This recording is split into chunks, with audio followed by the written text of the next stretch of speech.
Angazie kwa upande wa kocha bora ambayo tuzo hii imemgeukia kocha wa kikosi cha Simba Sports Club Steve Barker akiweza kuishinda tuzo hiyo, na akiwapiku kocha wa Azam Football Club Flora Ikwenge Ibenge pamoja na kocha wa Young Africans kocha Pedro Goncalves wa Young Africans. Barker aliongoza Simba kushinda mechi 2 na kutoka sare katika mchezo mmoja, akipanda kutoka nafasi ya 6 hadi nafasi ya 3 katika msimamo wa ligi kuu ya NBC kwa mwezi huo. Kumbuka Simba alipata ushindi wa bao 2-0 dhidi ya KMC, lakini alikwenda kupata ugenini ushindi wa bao 2-0 dhidi ya Tanzania Prisons na kisha kwenda kupata suluhu dhidi ya Dodoma Jiji Football Club.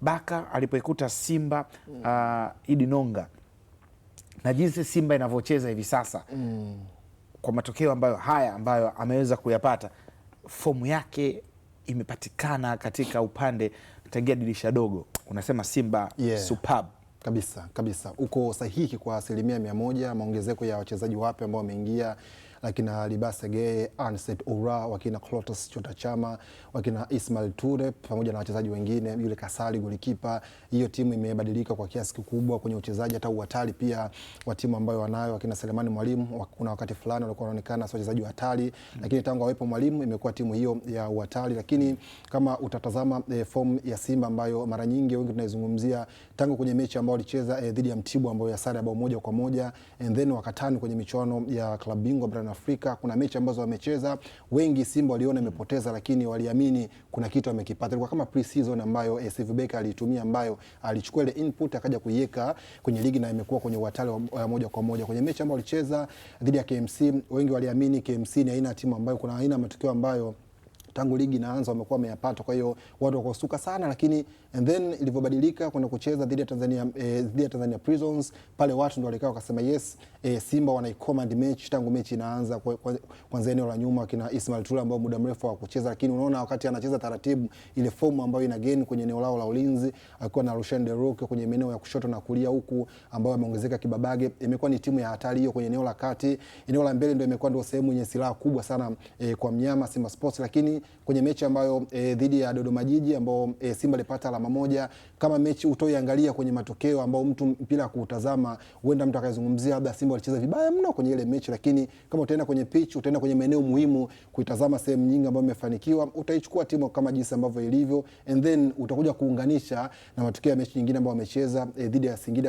ambao imecheza hapa, japo ni mwezi mwingine, lakini ukiweka kwenye mwezi wa pili ambayo Steve Barker aliongoza Simba kwenye eneo ambayo ameitoa mpaka ambao umefikisha, unaelewa tena kwa mara nyingine tena kamati kwa nini wamempa Steve Barker, japo wengi watakompea aina ambayo matokeo Yanga amepata, aina ambayo Azam matokeo amepata, lakini ukienda kwenye performances wise kitazama Simba ambayo ilianza msimu then Steve Barker ambavyo wameingia, unaelewa tena kwa nini timu imebadilika na kwenye nafasi ambazo wamezivuka nyingi hivyo ambavyo mpaka wamefikia kwenye nafasi ya 3 kwenye msimamo wa ligi ambayo ipo. Kwa hiyo Barker amebadilisha Simba, lakini pia hata wachezaji ambao wameingia amekuwa ni mwalimu mzuri mno kwenye kuwatumia, lakini pia hata kufanya rotation yake imekuwa ni rahisi sana kucheza. Kuna muda atakupa dhahabu ya viungo, unamwona Kante anaingia, unamwona Kagoma anaingia, lakini wakati mechi inabadilika unamwona kuna muda Kante anaweza akamtoa na Kagoma akabaki, lakini pia kuna mabadiliko mengi sana ya kimfumo ambayo amekuwa nayo Barker amekuwa anacheza. Kwa hiyo Simba ameleta hapo, ilikuwa ni timu ambayo wengi walikuwa wanaizungumzia tofauti, lakini tangu yeye ameingia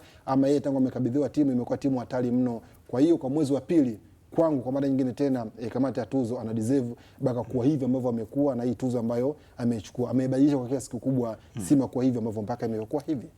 Hiera ni mapema kuona soka la Barker kusema kwamba hii ndo identity ya coach, au kwa sasa kitaaluma ya ukocha unasema hii hapa yeye ni yeye?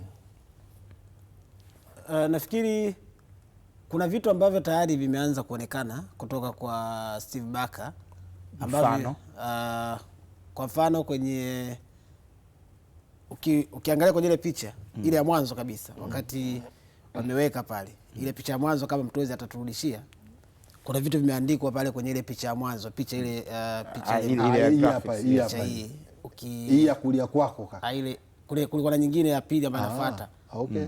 Wakati uko vizuri uko vizuri kwenye ile picha kuna maelezo ambayo si ile picha nimeona hapa, lakini nimeona hapo wakati ina display hapa. Ikawa imeandikwa pale maneno kadhaa, ikiwa ni pamoja na ilikuwa pale chini unaona kule chini imeandikwa, sijui kama unaweza kuona vizuri, lakini kuna maneno yanaonekana pale ikiwa ni defensive transition, unaona pale imeandikwa kama unaona kwa mbali. Lakini kuna neno pia limeandikwa pale high pressing, unaliona pale. Unaona pia neno limeandikwa overloads, liko pale pia. Set pieces yameandikwa pale. Yale sidhani kama aliandika bahati mbaya. Nafikiri ameandika kwa sababu kuna kitu ambacho anataka kukimaanisha. Kwenye hilo swali lako ambalo umeliuliza kwamba Steve Barker amebadilisha vipi timu kwenye kucheza na identity ambayo anaweza akawa nayo, yale maneno ambayo mara kadhaa watu wamekuwa wakiyatumia pia kwenye football kwamba defensive transition, high pressing, overloads, ni nini ambacho kinafanyika wakati timu ikiwa inacheza. Unawezaje kuioverload timu yako ili iweze kupata faida? Kuoverload kwamba umeona kwa mfano Simba anavyocheza kwa siku za hivi karibuni, wamekuwa na wingi wa wachezaji ambao ni viungo kwenye mechi kiasi ambacho inawapa ugumu wapinzani kwenye kupossess. Angalia kipindi ambacho Steve Barker ameiongoza Simba, ni mechi ipi ambayo Simba alikuwa out of possession? Unaweza ukapata ugumu kuipata, na haijatokea mechi yoyote, kwa sababu hata kwenye mechi ambayo ilikuwa na intensity kubwa dhidi ya Young Africans, Simba alikuwa na nyakati nyingi za kupossess. Ndio hiyo faida ya hilo neno la kuoverload, kwamba wao walikuwa na watu wengi ambao wanaweza wakawa wameoverload sehemu moja. Overload maana yake ni kuzidisha namba ya watu kwenye eneo ili upate faida ya kiufundi, kiuchezaji. Ukiangalia kwa mfano Simba anavyocheza, sio bahati mbaya kutokea Simba anamwanzisha Loemba kama force number 9 akiungana na namba kubwa ya viungo kuanzia kwa Yusuf Kagoma, Kante, Chama, Libase pamoja na Asset Yaura. Maana yake hapo unachukua kwenye namba wachezaji 10 ambao wanacheza, ukimtoa goalkeeper, hao ni wachezaji 6 ambao watakuwa na overload wakati mwingine eneo la kiungo, lakini pia mnavokwenda kwenye eneo la kushambulia mnaipata hilo neno sasa la transition kutokea kwenye kudefend kwenda kwenye kushambulia. Ndio nasema ile ni positive transition, kwamba mmetoka kwenye kupokonya mpira mnakwenda kushambulia, mtapata faida kwa sababu mna wachezaji ambao wana kasi kama Lebase, Asset Yaura, watakuwa nakimbia zaidi kwenda kufanya hiyo transition kwa haraka zaidi. Lakini hata wakati mfano kama hivi ambao wameenda kushambuliwa, alafu angalia jinsi ambavyo kwanza goalkeeper alivyoanzisha mpira, wanaondoka kwenda kushambulia. Yes, ndio maana nakwambia ile picha iliyoweka pale ana maana kubwa sana, kwamba kuweka kwa bahati mbaya tu kwamba ni mapambo pengine kuinakshi picha ile ionekane ipo kwenye muonekano mzuri. Ni kwa sababu alipata hiyo faida kwamba kwenye hiyo transition ambayo naizungumzia, defending transition, kwamba umetoka kwenye kudefend umekwenda kwenye kushambulia, wamefanya hicho kitu kwa haraka sana. Wamechukua mpira hapa, pasi chache tu zimepigwa, wamefanikiwa kwenda hata dakika nyingi kuzitazama hizo. Yes, wameenda kulifunga hilo goli. Kwa hiyo ni moja kati ya vitu ambavyo kama unataka kuzungumzia hiyo identity ambayo mwalimu pengine anatamani kuiona kwenye timu, unajaribu kuviona vitu vya namna hiyo vikiwa vinaanza kujitokeza na Mike hapo kumradhi.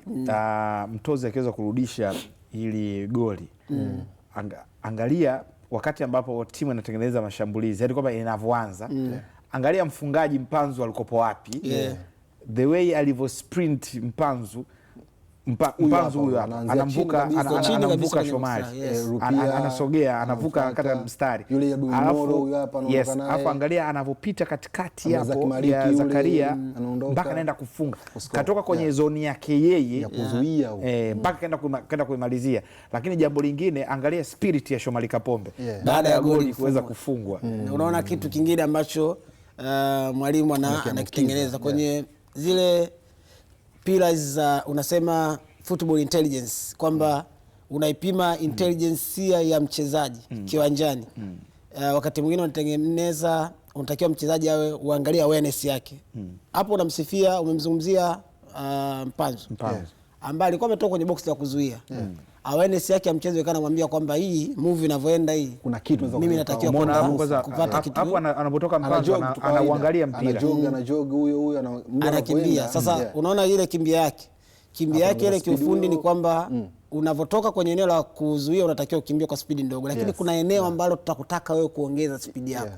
Kama mchezaji ambaye anaenda kushambulia, hauwezi kwenda kushambulia ukiwa una jog tena. Unatakiwa kuspeed up kwenye kile ambacho unatakiwa kufanya, lakini sio kuspeed up tu, unaweza kumuona Mpanzu wakati anatoka kule mkimbio wake yakuwa umenyoka moja kwa moja kwamba anaenda usauli ule ambao alikuwa una change motion na sehemu ambayo unatakiwa kutoka sehemu moja kwenda sehemu nyingine. Sasa hivi ni vitu ambavyo mkiwa hata kwenye uwanja wa mazoezi mtakuwa mnakumbushana kwamba timu ikiwa hapo unatakiwa kukimbia kwenda wapi. Sasa nafikiri ni vitu ambavyo kwa Steve Barker inawezekana unaviona vikiwa vinafanyika katika kipindi ambacho yupo kwenye timu, hawezi kuacha kumpa credit zake. Kwamba utampa credit kwamba kwa nini mchezaji huyu ametoka hapa kwenda pale. Utapongeza intelligence ya mchezaji kwamba yuko na aware na match na ana courage ya kufanya hicho kitu na vitu vingine vyote vile ambavyo kwenye intelligence vile vitu vitano vya msingi ambavyo mchezaji anatakiwa kuwa navyo alivifanya. Lakini pia utasifia mpango wa mwalimu kwamba atakuwa anasisitiza tu hilo jambo kwamba kwenye transition ambazo unatakiwa kufanya, fanya movement za haraka, itengeneze nafasi ili tupate nafasi ya kwenda kufunga. Kwa sababu ukikimbia tu bila create chance inaweza ikawa ni jambo ambalo litakuwa ni gumu. Kwa hiyo ni mchezaji ambaye unasema mwalimu amemtengenezea mazingira kwamba utakapokuwa unakimbia run wakati unatengeneza nafasi. Sio ukimbie tu kwamba kwa sababu umekimbia uwanjani, tumekuona umekimbia kilomita 15 uwanjani, alafu kwenye mikimbio yako yote hujatengeneza nafasi ya kuweza kuscore. Kwa hiyo nafikiri ni kitu kingine ambacho inawezekana mwalimu amekifanya, na inawezekana kwenye yale maandishi ambayo yameonekana pale vitu vingi vinaonekana vikiwa inafanyika, ikiwa ni pamoja na hizo pressing ambazo Simba anazifanya kwa sasa. Ndio maana kwa sasa unaona watu wengi hata wakimzungumza Chama wa sasa na Chama wa siku kadhaa zilizopita nyuma, wanakuambia Chama wa sasa anakaba, maana yake ndio pressing yenyewe ambayo anaitaka. Ni kitu ambacho kimeandikwa pale kwamba kuna mtu ambaye anaenda kupress Chama, ataenda kupress Libasi, ataenda kupress Loemba. Kila mtu anafanya hiyo kazi kwamba sisi sio tena abiria kiwanjani. Ni vitu ambavyo vimeandikwa, inawezekana tu kwenye yale maandishi machache yakawa na kuelezea kile ambacho Steve Barker amekifanya akiwa na Simba Sports. Ulivyokuwa unachambua pale goli la Mpanzu. Nikawa nasema unawafundishaga hivyo hela pia kwenye timu yetu. Ndio. Kwa sababu transition hamna mwalimu hata atashinda kufundisha transition. Sema sasa shida inakuja kwenye mapokeo na quality ya timu ambayo una. Yaani yeye ndo anawachimba hao vijana kwenye set pieces. Imeandikwa pia pale set pieces. Yes, wametumia. Unaona kuna mipira ambayo ni set pieces kama hii imepigwa, Simba amepata goli. Kwa hiyo inawezekana wale weka ile picha, sio mtozi gani katumika kuweka ile picha sababu wako wengi wale. Sijui ni nani, utaniulizia mtu wa Madrid. Lakini amefanya kitu cha maana sana kwa swali ambalo unajiuliza, linaweza ikawa najibiwa tu kwenye yale maelezo ambayo yameandikwa pale, na unaona vitu vingi ambavyo vimeandikwa pale vina work out kwenye mechi ambazo Simba anacheza, na unaona vinafanyika kwenye njia ya kiufundi na kitaalamu zaidi vikiwa vina happen kwenye kiwanja. Unapoona Mtipa Mtipa na Msumi zaidi hapo, unajua tukizungumzia ukweli, kuna mechi Simba ambazo wamecheza, ukitoa hii ambayo kabla hajaja Steve Barker, kuna dakika ambazo Simba kuna hatua kuna hesabia. Yaani kuna mechi unacheza dakika 45 za kipindi cha kwanza, atakupa mechi kadiri muda ambavyo kwa unaenda, kuna mianyo kwa unaona Simba kidogo walikuwa wana slow down. Lakini Steve wakati amekuja na wachezaji ambao wameongeza kama ambao Yela amezungumza, hana wachezaji tena abiria. Kuna wachezaji wengi ambao tangu mechi inaanza, aina yake ya mpira ambao wanacheza, wachezaji wana kazi kwa muda mrefu. Kwa hiyo hii inawasaidia. Hata ukitazama aina ya bao ambalo limefungwa kwa dakika hizo za 84, kuna Simba fulani kati inacheza hapa kwenye hizo dakika ulikuwa utegemea chochote kwa mnyama kupata bao. Kwa hiyo unasema kuna Simba fulani ambayo kuna ili wewe hapo. Kwa hiyo Simba hii sasa haishikiki kwa maneno yako Nonga. Ina endurance kaka, ina uvumilivu, haishikiki. Haishikiki kaka. Kama kupona. Kuna dakika mnyama ulikuwa unamhesabia. Dakika hizi kuna. Kwa hiyo watu wamekasirika. Wamekasirika. Sema katika kitu ambacho watu mashabiki wa Simba sasa imani imekuwa ni nzito na kubwa sana. Ndio maana nikamwambia Nonga kwa maneno yake, Simba haishikiki. Nonga anataka kujibu kama hataki kujibu. Kama anaingia hapo anatoka. Anasema endurance. Wana uvumilivu. Wana uvumilivu.